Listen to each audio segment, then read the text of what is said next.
Once upon a time, there was a man named Sadiq. Sadiq was not loud. He did not talk too much. He did not like trouble. He was the kind of person that noticed everything, but still kept his face calm. When people shouted at him, he would just nod. When people tried to shame him, he would look down for a second, then look up again, like he was holding something strong inside. Most people in Lagos did not even see Sadiq as a full person. They only saw him as a driver, but if you watched him well, you would notice something strange about him. His shirts were always clean. His shoes were always neat. Even when his clothes were simple, he still looked put together. He had a straight back when he stood, and when he walked, he did not drag his feet like someone who had given up on life. His eyes were quiet, but they were not weak. The problem was this: Sadiq worked for a woman who enjoyed looking down on people. Her name was Aderonke Bello. Aderonke was rich, loud, and proud. She liked expensive things. She liked being called Madam. She liked when people begged her for help, because it made her feel big. She owned a business that made luxury home designs for rich people. She decorated big houses, offices, and hotels. People in her world cared about brands, hair, nails, and who sat where at parties. And in Aderonke's world, Sadiq was at the bottom. That morning, Sadiq stood outside her big house in Ikoyi, beside a black SUV that looked like it could swallow a small car. The gate was tall, the compound was wide, the flowers were arranged like someone was always expecting visitors. Sadiq checked the time on his phone, then wiped a small spot on the car door with a cloth. It was not even dirty, but he wiped it anyway. He heard heels clicking behind him. "Are you blind?" Aderonke's voice came sharp like a slap. "Why is the car still there? I said we are leaving by 8. Sadiq turned quickly. "Good morning, Ma." "Good morning for who?" Aderonke snapped, adjusting her sunglasses even though the sun was not that bright. "See you, standing like statue. If I miss this meeting, you will pay for it." "Yes, Ma," Sadiq said. Aderonke looked him up and down like she was checking a broken chair. "And what is that shirt? Is it only one shirt you have in your life?" Sadiq looked at his shirt. It was clean, plain, neat. "Ma, it is clean," he said softly. Aderonke laughed in a mean way. "Clean does not mean fine. You people don't know the difference. Clean can still be shame." Sadiq opened the back door for her like nothing happened. Aderonke entered and crossed her legs. As he moved to the driver's seat, he heard her phone ring. She picked it fast, smiling like she had changed into a different person. "Hello, babe," she sang into the phone. "Yes, now. I'm on my way. This useless traffic again. My driver will suffer today." Sadiq's hands tightened on the steering wheel for a second. Then he relaxed them. He drove out, steady and smooth. Inside the car, Aderonke talked loudly on the phone, laughing and shouting like she wanted the whole street to hear. "Please, don't stress me," she said. "This meeting must go well. You know my client is big. Big people don't like mistakes." She paused and rolled her eyes, looking at Sadiq through the mirror like he was the mistake she was talking about. "Yes, I'm still using that same driver," she continued. I know, but drivers are like slippers. You use them until they tear." Sadiq kept his eyes on the road. After some minutes, Aderonke ended the call and started scrolling on her phone. Then she started typing fast, smiling. Sadiq knew that smile. It was the smile she had when she was planning something. They arrived at a tall glass building on Victoria Island. Aderonke came down and fixed her dress. She did not say thank you. She just stretched her hand out. "Bring my bag," she ordered. "Yes, Ma," Sadiq said, picking it up. They entered the building and walked into the lobby. People greeted Aderonke quickly. "Good morning, Mrs. Bello." "Welcome, Ma." Aderonke nodded like a queen. Then she looked at Sadiq and hissed under her breath. "Stand one side," she whispered. "Don't block my light." Sadiq moved to the side. A man in a suit came over. He was a staff member.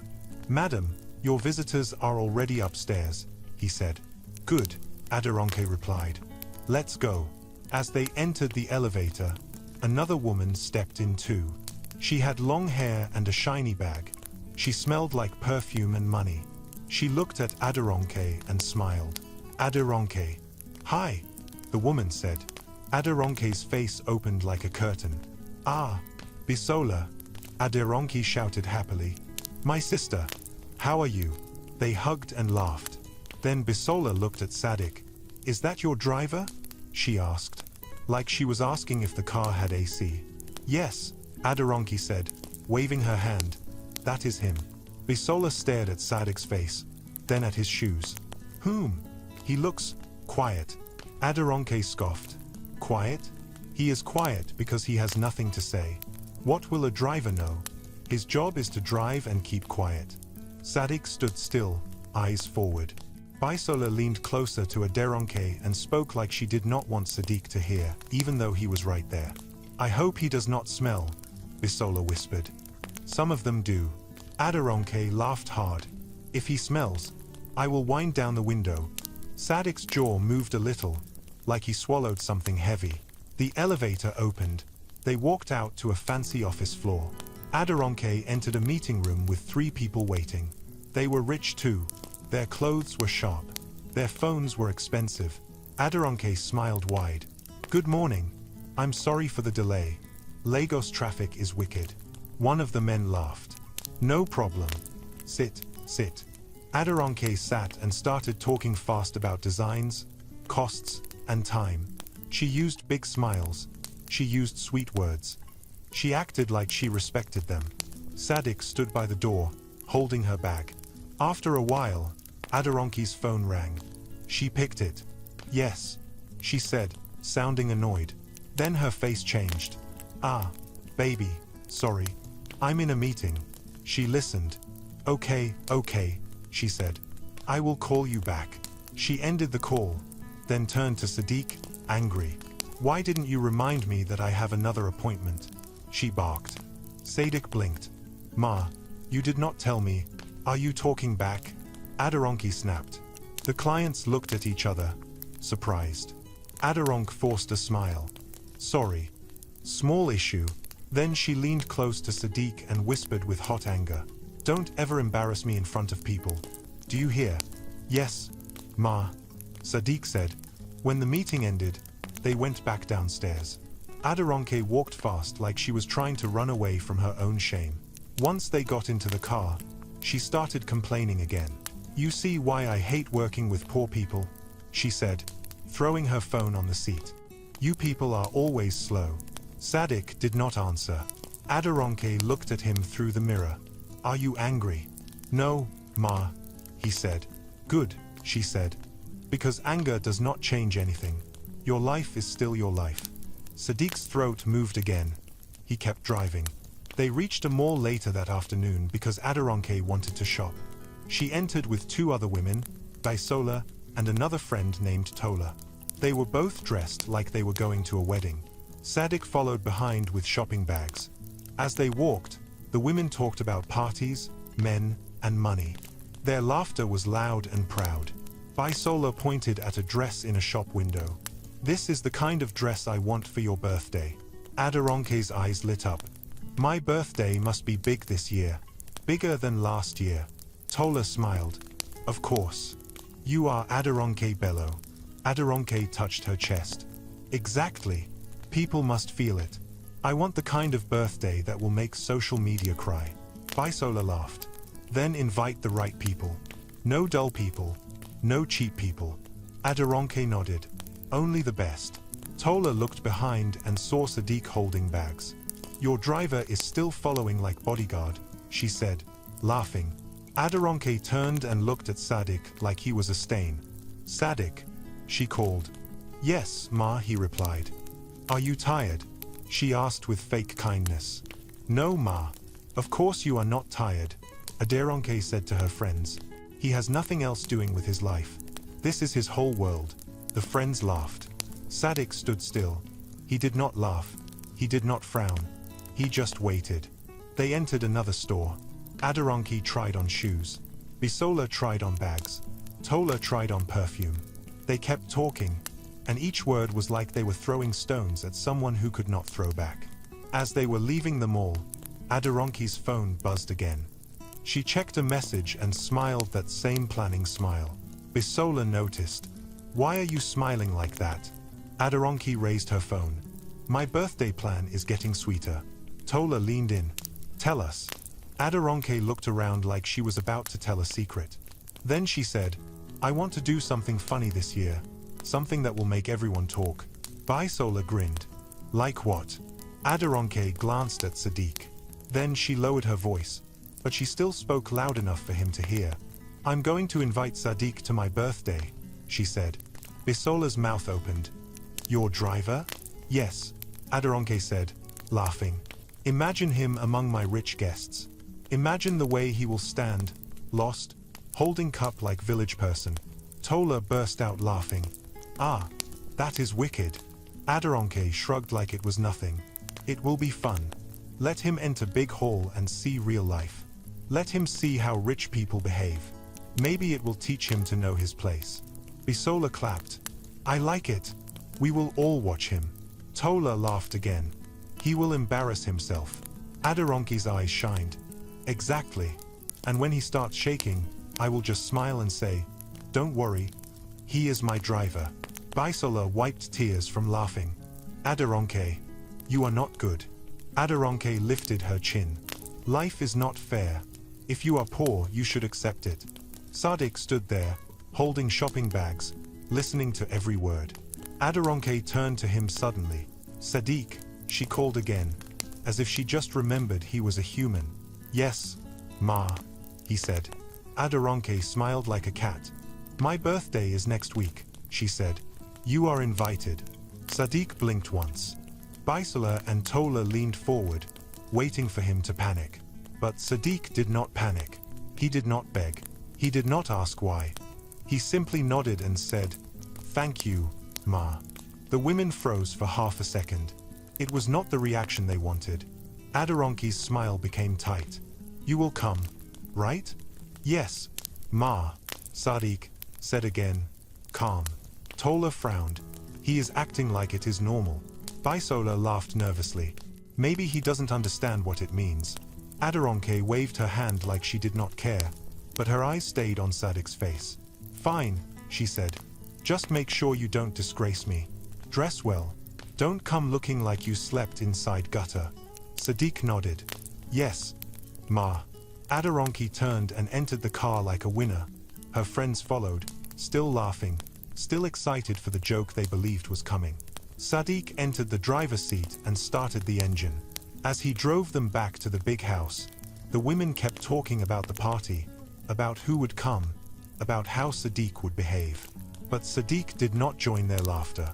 He just drove. His face stayed calm. Yet, inside him, something was waking up. And as the sun started going down and the city lights came on, Sadiq's eyes stayed fixed on the road, like he had already chosen what he would do next. Sadiq drove Adoronke and her friends back to the house in silence. Inside the car, laughter filled the air. The women talked over each other, still excited about the birthday party and the joke they believed would be sweet. Every few seconds, Adoronke laughed the loudest, like she wanted to remind everyone that she was in charge. "Can you imagine his face?" Bisola said, shaking her head. "All those rich people, and your driver just standing there." Tola added, "He will probably hold the wine glass with two hands." They burst into laughter again.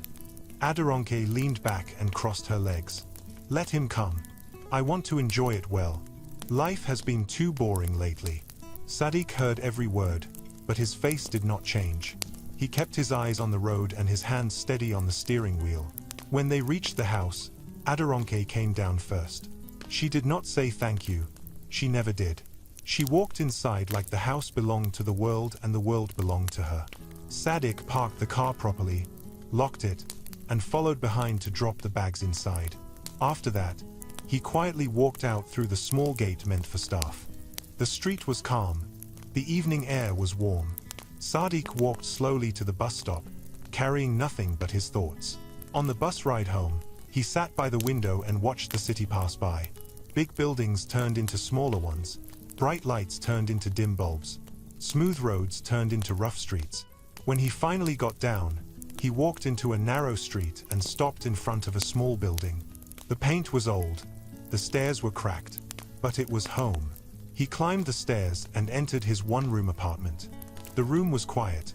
A small bed sat by the wall. A table stood near the window. A mirror hung beside the door. Everything was simple, clean, and arranged. Sadik dropped his keys on the table and sat on the bed. For a long moment, he just sat there, breathing slowly. Then he laughed. It was not loud. It was not happy. It was short and tired. "So she invited me," he said softly to himself. As a joke, he stood up and walked to the mirror. He looked at his face, really looked at it. "You still look the same," he said quietly. "Nothing has changed."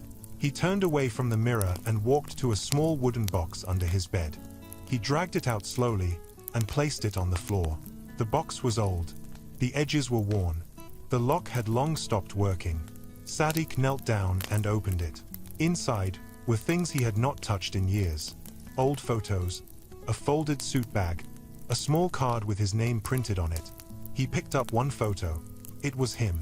Younger, taller, standing under bright lights. People were clapping. He was wearing a fitted suit and walking on a long stage. Sadik's fingers trembled a little. "That was a long time ago," he whispered. He picked another photo. In this one, he was smiling wide. A woman stood beside him, holding his arm. His mother. "You said I should never bend my head," he said. "You said life can push, but I should not break." He placed the photo down gently. Then he opened the suit bag. Inside was a three-piece suit. Dark, clean, well-kept. He touched the fabric slowly, like he was touching something alive. "This suit," he said quietly. "You carried me to places I never thought I would see." His phone buzzed suddenly. Sadik stood up quickly, like he had been caught doing something wrong. He checked the screen. It was a message from Adoronke. "Don't forget. My birthday is next week. You will come early." Sadik stared at the message for a long time. Then he typed back, "Yes, Ma." He dropped the phone on the bed and sat down again. For a few seconds, doubt tried to enter his heart. What if she is right? He asked himself. What if I embarrass myself? He stood up again and faced the mirror. Slowly, he straightened his shoulders. "No," he said. "I did not embarrass myself before. I will not start now." The next morning, Sadik arrived at work early as usual. He washed the car, wiped the seats, and checked the tires. Adoronke came out of the house talking on the phone. "Yes, everything is set," she said loudly. "The hall is booked. The guest list is full. This birthday will shake Lagos." She ended the call and looked at Sadik. "You," she said, snapping her fingers. "Did you hear what I said yesterday?" "Yes, Ma," Sadik replied. "You are coming to my birthday," she said slowly, like she was explaining to a child. "Don't disgrace me." "I understand, Ma," Sadik said. Adoronke rolled her eyes. "You better." As they drove out, Adoronke kept talking about the party. She talked about the hall, the food, the guests, and how important it was. "You know," she said, adjusting her hair, "people will be coming from everywhere, big people. You must not talk anyhow. Just greet and keep quiet." "Yes, Ma." "Don't eat like you are starving," she added. "And don't ask questions." "Yes, Ma." She looked at him through the mirror. "Why are you always saying yes like robot?" Sadik met her eyes in the mirror for a second. "Because that is my job, Ma." Adoronke smiled, pleased. "At least you know." Later that day, Adoronke met with her friends again at a cafe. Sadik waited outside in the car. Inside, Bisola and Tola were already there. "Adoronke," Bisola shouted. "We were just talking about your driver." Adoronke laughed and sat down. "That man will give us free comedy." Tola leaned forward. "Is he really coming?" "Yes," Adoronke said. "I invited him myself." Bisola smiled wide. "I can't wait. I will sit where I can see him clearly." Tola added, "I hope he does not wear his work clothes." Adoronke waved her hand. "Even if he borrows suit, it will still show." They laughed again. Outside, Sadik sat quietly, looking at the cafe door. He could see their mouths moving through the glass. He knew they were talking about him. His phone buzzed again. This time, it was a message from an unknown number. "Hello Sadiq. This is Kola. We trained together years ago. Someone saw your picture online. Are you still modeling?" Sadiq's heart skipped. He typed slowly. "I stopped. I drive now." The reply came fast. "Driving does not erase talent. If you ever need anything, call me." Sadiq stared at the message. Then he locked his phone. That evening, after work, Sadiq did not go straight home. He stopped by a small tailor shop. The signboard was old. The tailor was an elderly man. "Good evening, sir," Sadiq said. The tailor looked up. "Good evening, young man. How can I help you?" Sadiq opened his bag and brought out the suit. "I need this to fit perfectly," he said. The tailor's eyes widened. "This is a fine suit." Sadiq nodded. "It means a lot to me." The tailor smiled. "Then we will do it well." As Sadiq walked out of the shop, the sun was setting again. The city lights began to glow. At home that night, Sadiq sat on his bed and stared at the wall. "This invitation was meant to shame me," he said softly. "But it will not." He lay down slowly, eyes open. In another part of the city, Aderonke lay on her big bed, smiling as she scrolled through pictures of the event hall. She whispered to herself, "This birthday will be unforgettable." Both of them were right, but for very different reasons. The day of the birthday party finally arrived. From early morning, Aderonke's house was already noisy. Workers moved in and out. Makeup artists arrived with boxes. Hairstylists dragged long bags behind them. Everyone greeted Aderonke with soft voices and wide smiles. "Good morning, Ma. Happy birthday in advance, Ma." Aderonke sat on a tall chair in front of a mirror, wearing a robe, while someone fixed her hair. "Yes, yes," she said, waving her hand. "Make sure everything is perfect. I don't want any mistake today." Outside, Sadiq stood beside the car, waiting as usual. Aderonke walked out after some time, dressed in a fine outfit, shining like she wanted the sun to respect her. "Sadiq," she called. "Yes, Ma," he replied. "You will drop me at the hall and go home," she said. "Don't come early. Come later. I don't want people seeing you too soon." Sadiq nodded. "All right, Ma." She looked at him again. "And remember, dress well. Don't disgrace me." "Yes, Ma." As they drove, Aderonke talked non-stop about the party. "Today is not for mistakes," she said. "People are coming from everywhere. Big people. You know how Lagos is." "Yes, Ma." She smiled to herself. This party will be talked about for years. They arrived at the event hall before noon. The place was huge. White and gold decorations filled the space. Long tables stood in rows. Flowers were everywhere. The lights were bright and clean. Aderonke stepped out of the car and smiled wide. "This is it," she said proudly. She turned to Sadiq. "Go. I will see you later." Sadiq watched her walk inside, surrounded by people calling her name. Then he drove away quietly. Hours later, evening came. The hall slowly filled with guests. Expensive cars lined up outside. Music played softly in the background. People dressed in shiny clothes walked in, laughing and greeting each other. Aderonke stood near the center, greeting guests like a queen. "Ah, welcome. Thank you for coming. You look beautiful." Her friends, Bisola and Tola, stood close to her. Bisola looked around. "This place is full already." Aderonke smiled proudly. "As it should be." Tola leaned close. "So where is our main guest?" Aderonke laughed. "Relax. He will come. Let him suffer small first." They laughed together. Time passed. More guests arrived. Plates of food moved around. Drinks flowed freely. Some guests began to ask questions. "Madam, happy birthday," a woman said. "But where is your driver? I heard you invited him." Aderonke smiled like she was waiting for that question. "Oh, he will come. He is probably still confused." The woman laughed. "This will be interesting." Across the hall, Bisola pointed at the door. "I'm watching that entrance. I don't want to miss it." Tola nodded. "Same here." Minutes turned into an hour.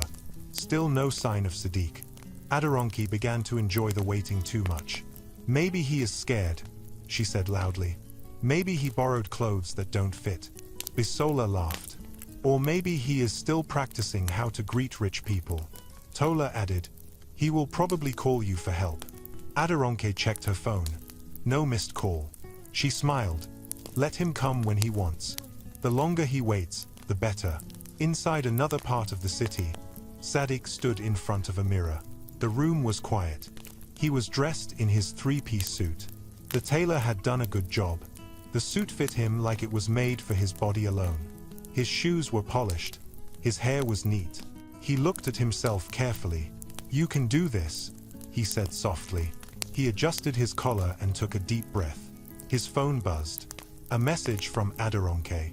Where are you? Don't be late. Sadiq read it and typed back calmly. I am on my way, Ma. Back at the hall, Aderonke showed the message to her friends. See, she said. He is coming. Bisola clapped lightly. Good. I was getting bored. The music grew louder. The MC took the microphone. Ladies and gentlemen, he announced. Let's celebrate the birthday queen of the night. Cheers filled the hall. Aderonke danced slowly, enjoying every second. Cameras flashed, phones recorded. After the dance, she returned to her seat, breathing lightly. She looked around again. Still no Sadiq. Where is he? Tola whispered. Aderonke frowned slightly. He said he is coming. Another friend joined them. People are asking about your driver. Aderonke laughed. Tell them to wait. Time passed again. Guests began to settle. Some sat down. Some stood in groups talking. Bisola leaned closer. Hope he does not disappoint us. He won't, Aderonke said. Disappointment is his nature. Then the hall door opened slightly as some staff walked in with more trays. Everyone glanced briefly, then looked away. Aderonke sighed. This man is wasting my time. She picked up her phone and called Sadiq. The phone rang. Sadiq answered calmly. Yes, Ma. Where are you? She asked sharply. I am close, Ma, he replied. You better be, she said. Don't come looking foolish. Yes, Ma. She ended the call and shook her head. Imagine, she said to her friends. Still stressing me on my birthday. Bisola smiled. The wait will be worth it. Suddenly, the music lowered. Not because the DJ planned it, but because people near the door started murmuring. Small whispers moved across the hall like wind. Aderonke noticed. She turned slowly. What is happening? She asked. Bisola's eyes stayed on the entrance. Tola stood up slightly from her seat. Then the hall door opened fully. The room began to quiet down. Heads turned. Phones slowly lifted. Aderonke felt something strange in her chest. She stood up, eyes fixed on the door. For a moment, no one spoke. The door stayed open, and someone stepped inside. The hall went silent. The person who stepped inside was Sadiq. For a second, nobody moved. The music stayed low. The lights stayed bright. But the hall felt frozen, like time had stopped just to look at him. Sadiq walked in slowly, not rushing, not dragging his feet. He was wearing a dark three-piece suit that fit him like it belonged to his body. The jacket sat well on his shoulders. The trousers fell clean to his shoes. His white shirt was crisp. His tie was neat. His shoes shined under the lights. He did not look around like he was lost. He did not bend his head. He walked straight. Whispers started at the door, then spread like fire. Who is that? Is he a celebrity? I swear I've seen him somewhere before. Phones lifted quietly.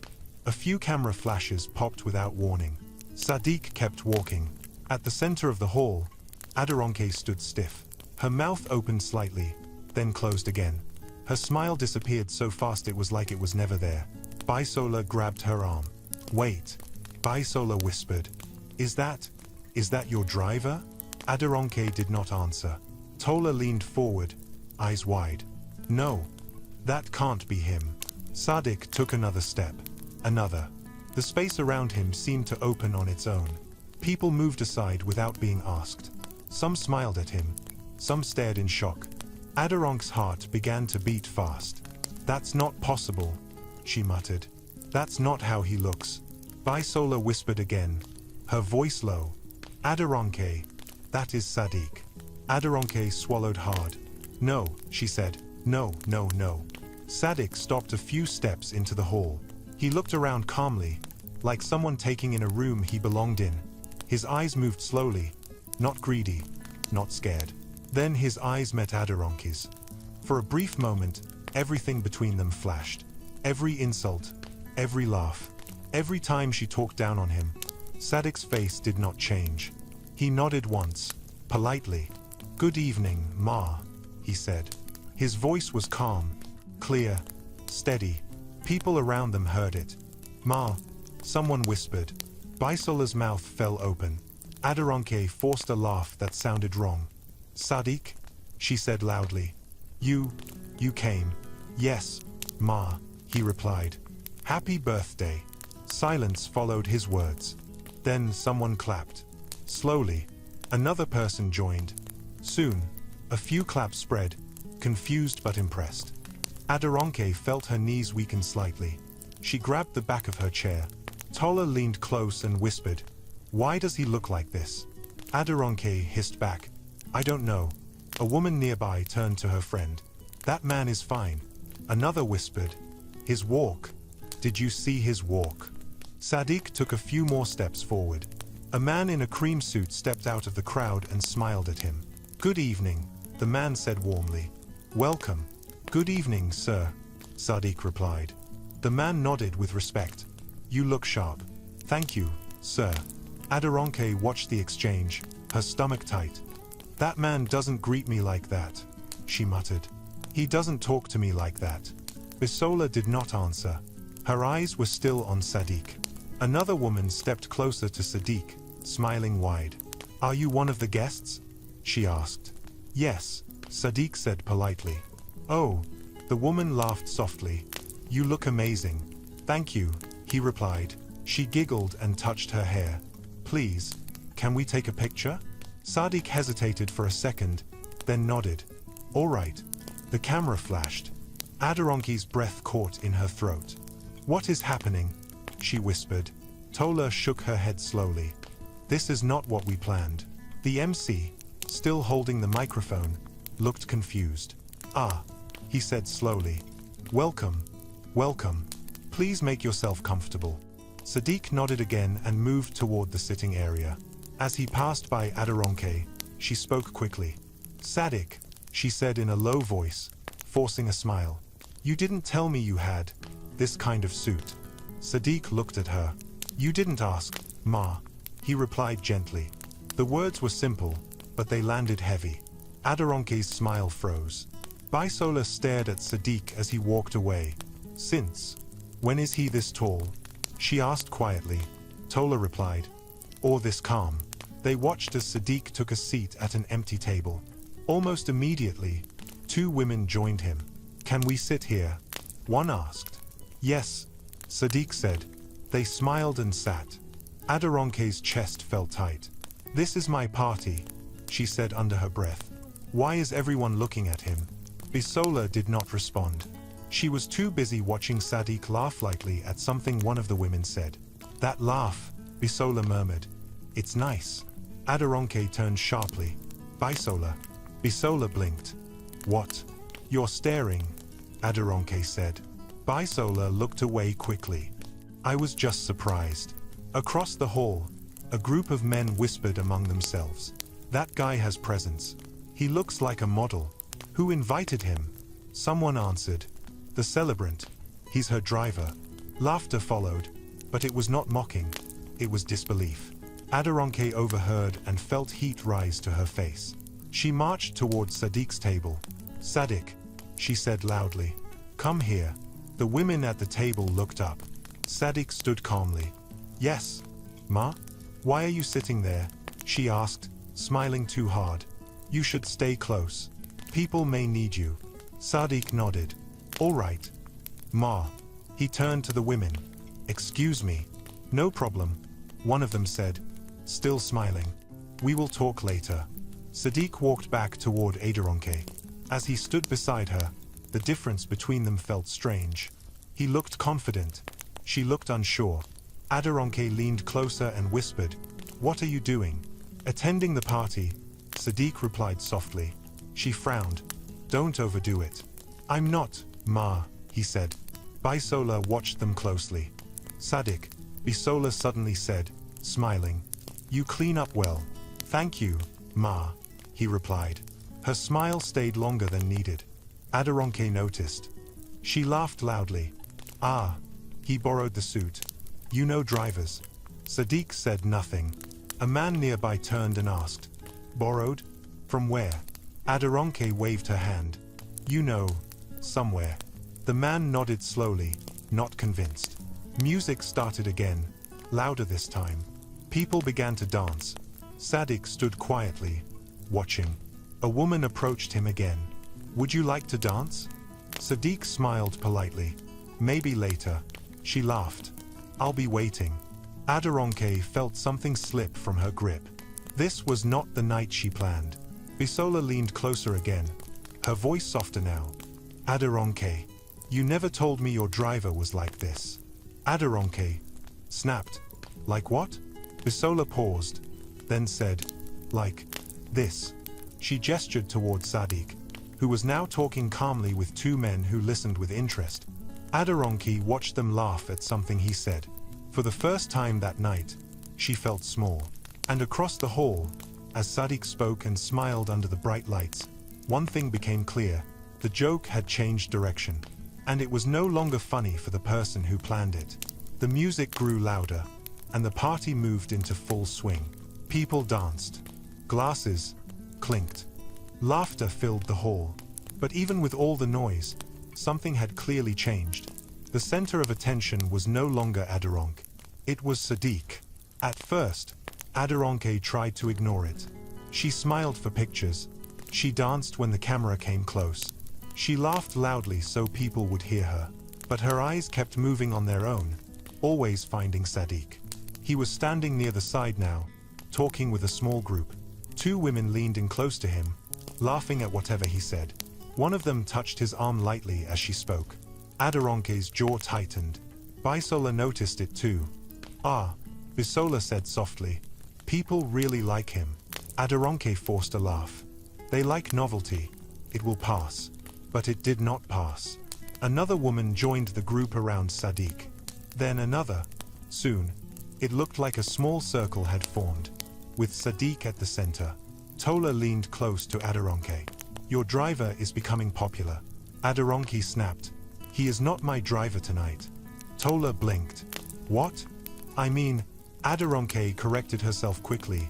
"He is a guest. Let him enjoy." But her voice lacked confidence. Across the hall, one of the women smiled brightly at Sadiq. "You're very calm," she said. "Most men here are trying too hard." Sadiq smiled lightly. "I'm just enjoying the night." She tilted her head. "What do you do?" Sadiq paused for half a second. "I drive." Her eyes widened. "You drive? Like for fun?" Sadiq shook his head gently. "For work." She stared at him, surprised, then laughed softly. "I never would have guessed." Another woman jumped in. "Same here. You carry yourself well." "Thank you," Sadiq replied. A man nearby listened closely. "You don't talk like most drivers." Sadiq met his eyes. "People are many things, sir. Work is just one of them." The man nodded slowly. "True." Aderonke overheard that last part. She stepped forward quickly. "Sadiq," she said with a sharp smile. "Are you okay? You've been standing for long." "Yes, Ma," Sadiq said calmly. "You can sit," she added. "Or maybe help around." One of the women frowned. "Help around?" Aderonke laughed quickly.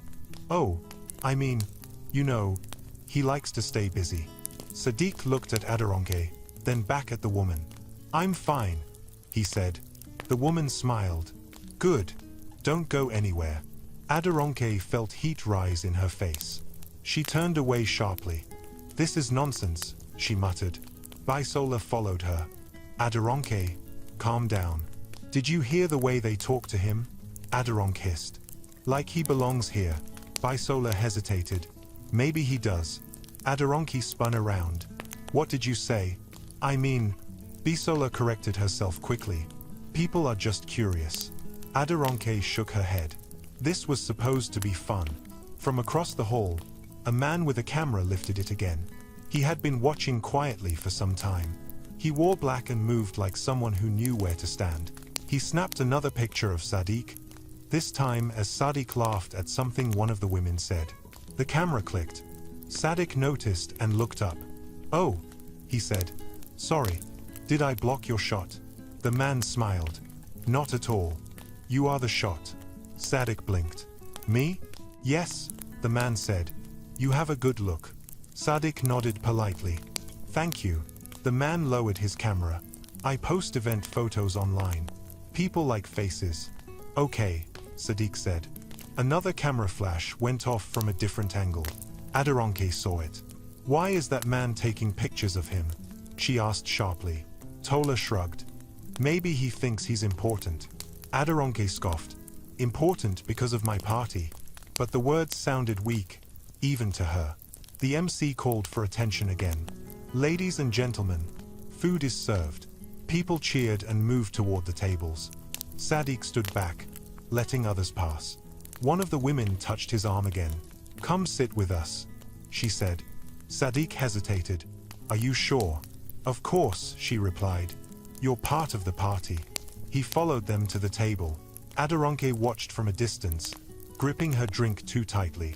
That seat, she whispered. That is where my clients sit. Bisola glanced at her. You didn't reserve it. Adoronke stayed quiet. At the table, Sadiq listened more than he spoke. When he did speak, people listened. He smiled. He nodded. He did not brag. He did not explain himself. That calm made people lean in more. One of the women said, You should model. Sadiq laughed softly. No. Why not? She asked. I don't think about things like that, he replied. Another woman shook her head. You should. You have the face. A man added, and the walk. Sadiq smiled again. Thank you. Across the hall, Adoronke sat down heavily. They are acting like he is better than me, she said. Bisola looked uncomfortable. No one said that. But they are thinking it, Adoronke snapped. She stood up suddenly and walked toward the DJ. Turn up the music, she ordered. This place is dull. The DJ obeyed. Music blasted. Lights flashed. But even with the louder sound, I still moved toward Sadiq. A few minutes later, Sadiq's phone vibrated in his pocket. He checked it quietly. A notification. Someone had tagged him in a photo. He opened it. It was the picture the man with the camera had taken.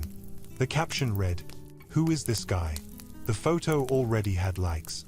Sadiq frowned slightly, then locked his phone. Adoronke noticed him looking at his screen. What is he checking? She asked. Tola shrugged, probably begging someone for help. But Sadiq's phone vibrated again. And again. He checked it once more. More likes. More comments. Fine man. Where did he come from? He looks like a model. Sadiq swallowed slowly.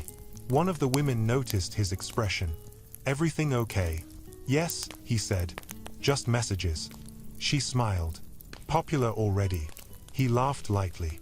Across the hall, Adoronke felt something twist inside her. She grabbed Bisola's arm.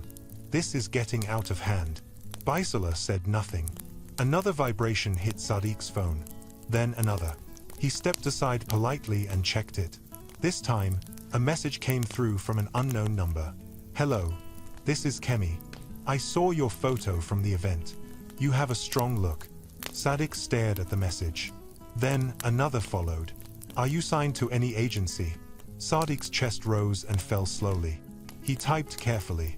No. The reply came almost instantly. We should talk. Sadiq locked his phone and slipped it back into his pocket. He looked up. The hall looked the same, but it felt different now. The laughter, the lights, the people. Something had shifted. Adoronke watched him from across the room, her heart beating faster for reasons she did not understand. The party continued, but somewhere between the music and the flashing lights, the night had stopped being about her. And Sadiq's phone buzzed again. quietly, like the future knocking without asking for permission. The party slowly began to calm down. Not because people were tired, but because the night had reached that soft moment when guests stopped dancing and started talking deeply. Shoes were kicked off under tables. Jackets were loosened. Laughter became slower and closer. Sadiq stood near a quiet corner, holding a glass of water. His phone stayed silent for a few minutes now, like it was resting after too much noise. Aderonke watched him from across the hall. She did not like the calm on his face. It made her uneasy. She leaned toward Bisola. "Why is he standing like that?" she asked. "Like he owns the place." Bisola shrugged. "He's just standing." "No," Aderonke snapped. "Look at him. He's too relaxed." Bisola said nothing. Sadiq's phone buzzed again. He checked it this time, slower than before. A message popped up. "Hi, this is Kemi. I work with a modeling agency. I hope you got my earlier message." Sadiq's fingers froze on the screen. Another message followed. "I'm at the event. I would love to speak with you for a minute." Sadiq lifted his head slowly. He looked around the hall. Near the far side, close to the wall, stood a woman in a simple black dress. She was not loud. She was not dancing. She watched people quietly, like someone counting steps in her head. When their eyes met, she raised her hand slightly. Sadiq's heart beat faster. He took a deep breath and walked toward her. As he passed Aderonke's table, she noticed his movement. "Where is he going?" she asked sharply. Tola followed his direction with her eyes. "He's walking toward that woman." Aderonke frowned. "Who is she?" "I don't know," Bisola said. "She's been standing there for a while." Aderonke stood up quickly and followed them. Not too close, but close enough to hear. Sadiq stopped in front of the woman. "Hello," he said politely. She smiled.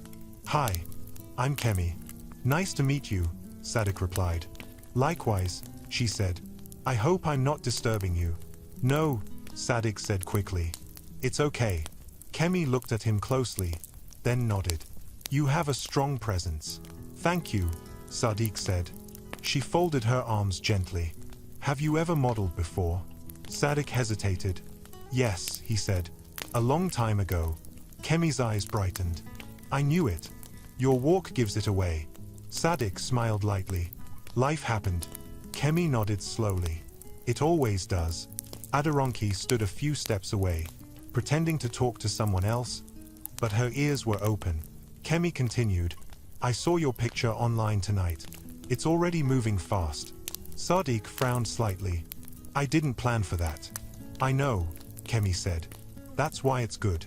She paused. "Would you be open to coming in for an audition?" Sadiq's chest rose and fell. An audition. The word hit him like a door opening. I drive now," he said carefully. Kemi smiled. "Driving does not erase skill." Aderonke's breath caught. "What did she say?" she whispered to herself. Sadiq asked softly, "What kind of audition?" Kemi replied, "A simple one. Just to see where you are." Sadiq nodded slowly. "Okay." Kemi smiled wider. "Good. I'll send you the details." She pulled out her phone and sent a message. Sadiq's phone buzzed immediately. Aderonke clenched her fists. "This is nonsense," she muttered. Kemi added, "No pressure. Just come as you are." Sadiq smiled. "Thank you." They shook hands. As Sadiq turned to walk away, Aderonke stepped forward. "Excuse me," she said sharply. "Who are you?" Kemi turned calmly. "I'm Kemi. And what are you doing with my driver?" Aderonke asked. Sadiq stiffened slightly. Kemi looked from Aderonke to Sadiq, then back. "I'm talking to him." Aderonke forced a laugh. "About what?" "Work," Kemi replied simply. Aderonke's smile cracked. "Work? He already has work." Kemi nodded. "For now." The words hung in the air. Aderonke laughed again, louder this time. "You people joke too much." Kemi smiled politely. "I don't joke with my work." Sadiq stood quiet between them. Aderonke turned to him sharply. "Sadiq, you didn't tell me you were looking for another job." Sadiq met her eyes. "You didn't ask, Ma." The same words again. Aderonke felt her chest tighten. Kemi checked her watch. I'll let you get back to the party. We'll talk soon. She nodded at Sadiq and walked away. Aderonke grabbed Sadiq's arm and pulled him aside. What was that? She hissed. She asked me to come for an audition, Sadiq said calmly. Audition for what? Aderonke snapped. Modeling, he replied. Aderonke burst out laughing. Modeling? You? Yes, Ma, Sadiq said. She shook her head hard. Don't let this party enter your head. It's not the party, Sadiq replied quietly. It's my past. Aderonke scoffed. Past? Please. She leaned closer. Listen to me. Don't embarrass yourself. People say many things when they drink. They weren't drinking, Sadiq said. Aderonke straightened up. Are you arguing with me? No, Ma, Sadiq replied. I'm just answering. She stared at him for a long moment, then turned away sharply. This is not serious, she muttered. The party ended later that night. Guests hugged. Cars lined up again. Staff cleaned quietly. Aderonke left the hall without saying much. Sadiq followed behind and drove her home. Inside the car, silence filled the space. Halfway through the drive, Aderonke spoke. Don't forget who you are, she said coldly. Sadiq kept his eyes on the road. I know who I am, Ma. She scoffed. You are a driver. Sadiq did not reply. When they reached the house, Aderonke got down without looking at him. Be at work early tomorrow, she said. We have meetings. Yes, Ma, Sadiq replied. That night, Sadiq did not sleep much. He sat on his bed, phone in hand, reading the audition message again and again. The address, the time, the simple words, come as you are. The next morning, he woke up early, earlier than usual. He ironed his shirt slowly. He polished his shoes. He moved with care. At work, Aderonke watched him closely. You look too happy, she said. I'm fine, Ma, Sadiq replied. Don't forget your place, she warned. Yes, Ma, he said. That afternoon, while waiting in the car outside a building, Sadiq's phone buzzed again. Another message from Kemi. Just a reminder. Tomorrow, by 10 a.m. Sadiq typed back. I'll be there. Aderonke opened the car door suddenly. Who are you texting? She asked. Someone, Sadiq replied. She frowned. Someone, or that woman? Sadiq paused. The audition is tomorrow, Ma. Aderonke laughed sharply. Good. Go and see. She leaned closer. When you come back disappointed, don't cry. Sadiq nodded. I won't. The next day arrived quickly. Sadiq dressed simply and neatly. He arrived at the audition hall early. Inside, bright lights filled the space. People moved around with clipboards. Kemi stood near the front. When she saw Sadiq, she smiled. You came, she said. Yes, he replied. She handed him a number. Let's see what you can do. Sadiq took a deep breath. As he stepped forward, memories rushed back. The walk, the lights, the silence before applause. He walked. Slow, steady, confident. The room grew quiet. Someone whispered, "He's good." Another nodded, "Very good." After it ended, Kemi smiled wide. "Welcome back," she said. Sadiq exhaled slowly. That evening, Aderonke sat in her living room, scrolling through her phone. She paused. A familiar face filled the screen. Sadiq, walking, confident, captioned with words she did not like. She sat up straight. "What?" she whispered. Her heart dropped. Because deep inside, she knew. Something had started, and it would not stop. The next few days felt strange for Sadiq. Life did not change all at once, but it no longer stayed the same either. On Monday morning, Sadiq still woke up early. He still wore his simple shirt and trousers. He still arrived at Aderonke's house before sunrise and cleaned the car. But something inside him had shifted. Aderonke noticed it. "You are quiet," she said as she entered the car. "I'm always quiet, Ma," Sadiq replied. "No," she said sharply. "This one is different." She studied him through the mirror. "Did they call you again?" "Yes, Ma," Sadiq said honestly. Adoranki laughed, but it sounded thin. These people don't rest. She crossed her arms. Don't forget your work. Yes, Ma, Sadiq replied. But even as he said it, his phone buzzed inside his pocket. At the traffic light, when Adoranki was busy on her phone, Sadiq glanced down. A message from Kemi. Good news. They loved you. His heart skipped. Another message followed. They want to offer you a contract. Sadiq's hands tightened slightly on the steering wheel. At the office, Adoranki stepped out of the car and walked inside without saying thank you, as usual. Sadiq parked and waited. His phone buzzed again. Can you come in this afternoon to discuss details? Sadiq typed back slowly. Yes. That afternoon, Sadiq sat in a small office with white walls. Kemi sat across from him with a folder on the table. You did very well, she said. They were impressed. Sadiq nodded. Thank you. She slid the folder toward him. This is the offer. He opened it carefully. Money. His name. Photo shoots. Runway shows. It felt unreal. I still drive, Sadiq said quietly. I need time. Kemi smiled. We understand. But opportunities don't wait forever. Sadiq nodded again. I just need to think, he said. Of course, she replied. But not too long. That night, Sadiq lay on his bed staring at the ceiling. His phone rested on his chest. He thought of his mother. He thought of the old photos. He thought of the way people looked at him at the party. Then he thought of Adoranki. The insults. The laughter. The way she said his life was nothing. He sat up slowly. I can't stay halfway, he whispered to himself. The next morning, Sadiq arrived at work as usual. Adoranki was already upset. Why is traffic bad today? She complained as soon as she entered the car. I'll find another route, Ma, Sadiq said. She sighed loudly. This city will kill someone. As they drove, her phone rang. Yes, she answered sharply. Her tone changed halfway through the call. Oh, really? She said. I'll get back to you. She ended the call and frowned. What is it? Sadiq asked carefully. Nothing, she snapped. Just business. But her fingers shook slightly. Later that day, Sadiq received another message. We need your answer, Kemi wrote. Sadiq took a deep breath. He replied, I accept. Within minutes, his phone rang. Kemi's voice came through bright and happy. Welcome. Thank you, Sadiq said softly. You'll need to stop driving, she added gently. This will take your full time. Sadiq closed his eyes for a second.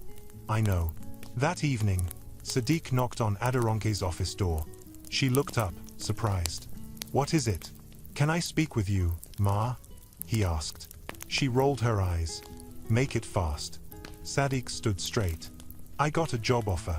She laughed. Another joke? No, Ma, he said calmly. I accepted it. Adoranki's smile faded. Accepted what? A modeling contract, Sadiq replied. Silence filled the room.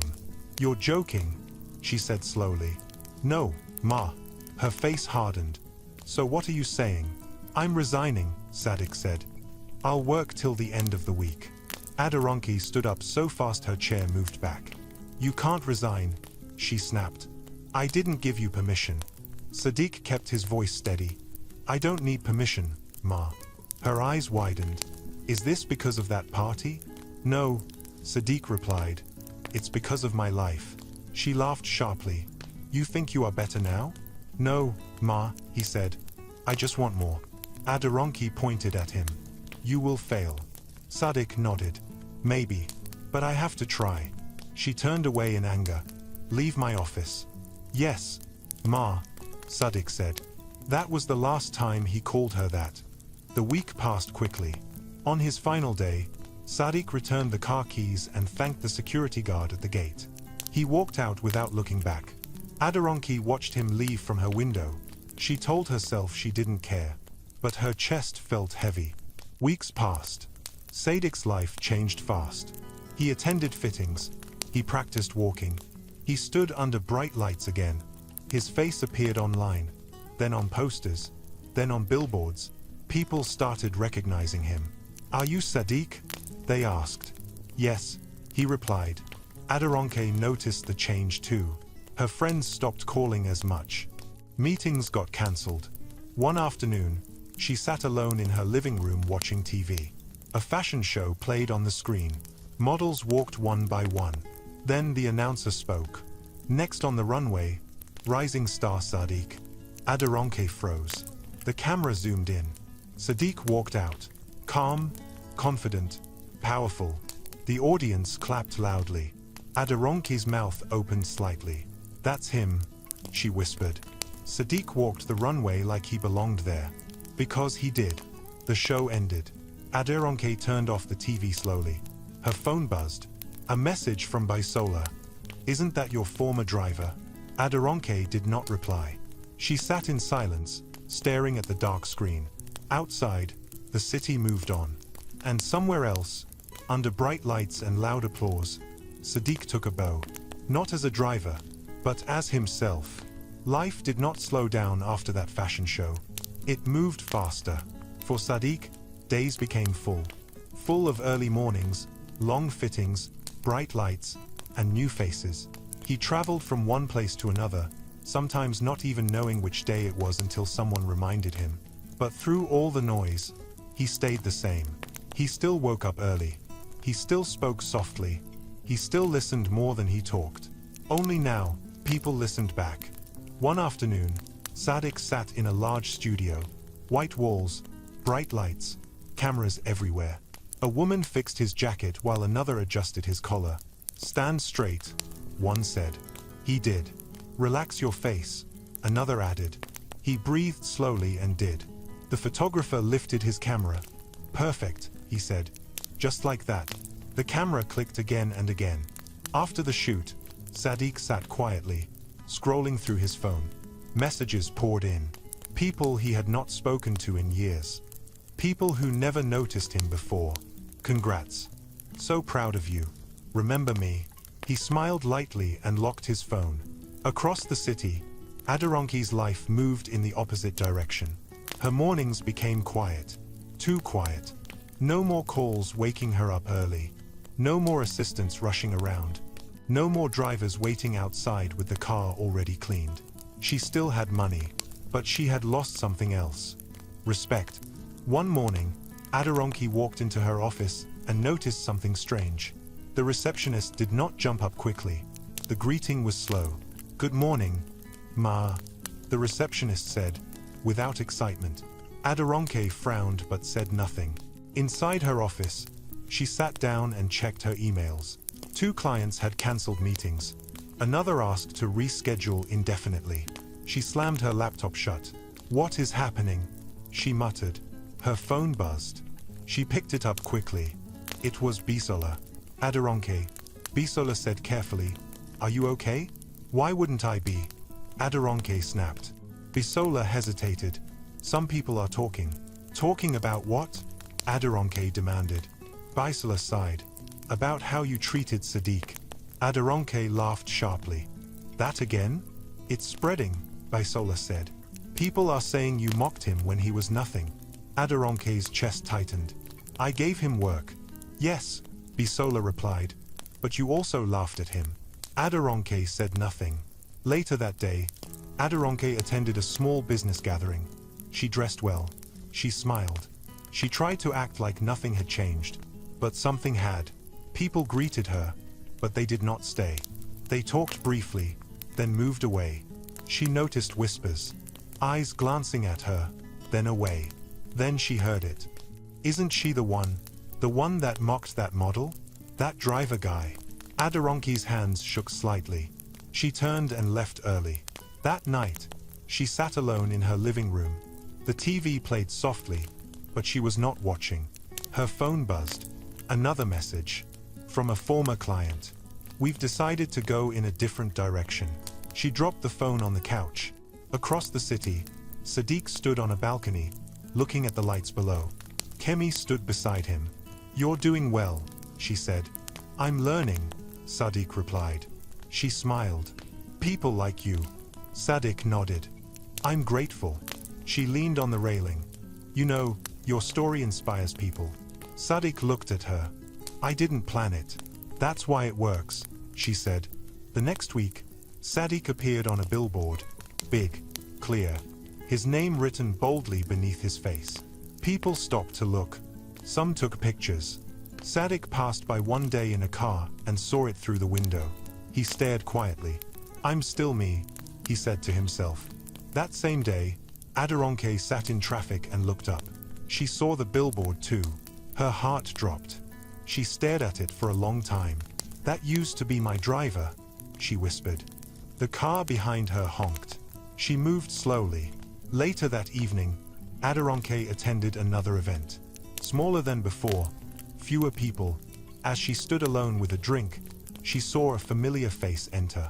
Sadiq. The room reacted instantly. Heads turned. Smiles spread. People walked toward him. Aderonke froze. Sadiq had not seen her yet. He greeted people politely, shaking hands, smiling softly. Someone touched his shoulder. We're glad you came. Thank you, Sadiq replied. Aderonke's chest tightened. She watched as people gathered around him, laughing, asking questions, treating him with respect. The same respect she once denied him. Sadiq finally noticed her. Their eyes met. For a second, neither moved. Then Sadiq nodded. Not with pride. Not with anger. Just a simple nod. Good evening, he said as he walked closer. Aderonke swallowed hard. Good evening. Silence sat between them. She searched his face for something. Pride, revenge, mockery. She found none. You're doing well, she said quietly. Yes, Sadiq replied. Thank you. She hesitated. I didn't know you had this. Sadiq looked at her calmly. Most people didn't. She nodded slowly. I guess. I was wrong. Sadiq did not smile. He did not frown. He simply said, life teaches all of us. She looked down. I thought inviting you that day would be funny. Sadiq nodded. I know. She looked up quickly. Do you hate me? Sadiq thought for a moment. No, he said. But I learned from you. She frowned. Learned what? How not to treat people. He replied gently. The words hit harder than anger ever could. Aderonke looked away. I'm sorry, she said, almost too low to hear. Sadiq nodded once. I accept. People began calling Sadiq from across the room. He turned to leave. Take care, he said. You too, Aderonke replied. She watched him walk away, surrounded by smiles and laughter. The same hall, the same lights. But the roles had changed. Weeks later, Aderonke sat in her house, packing some files into a box. Her business had shrunk. Not gone, but humbled. She moved slower now, thought deeper. Sadiq's life, on the other hand, kept rising. More shows, more contracts, more travel. But he never forgot where he came from. One morning, he visited his old street. He greeted neighbors. He smiled. Ah, Sadiq, someone shouted. We saw you on TV. He laughed. It's still me. That evening, he sat alone and looked at the old wooden box under his bed. The photos, the suit bag. He closed it gently. The story had come full circle. The woman who mocked him lost her power. The man who stayed quiet found his voice. And the joke that was meant to break him became the door that set him free. Sadiq stood up, looked into the mirror, and smiled softly. Not because he had won, but because he had become exactly who he was meant to be.